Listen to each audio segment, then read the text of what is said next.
নমস্কার। দামোদর শেঠ রবীন্দ্রনাথ ঠাকুর।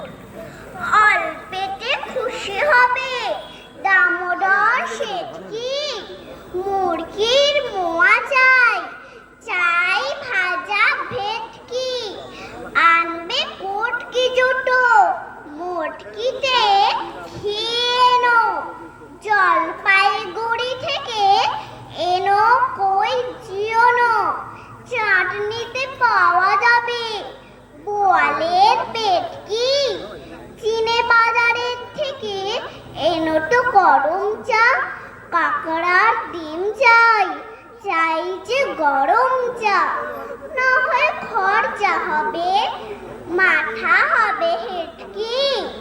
মনে রেখো বড় মাপে করা চাই আয়োজন, কলেবর খাটো নয়, 3 মণ প্রয়োজন। খোঁজ নিও ছড়িয়াতে জিলিপির রেট কি। নমস্কার।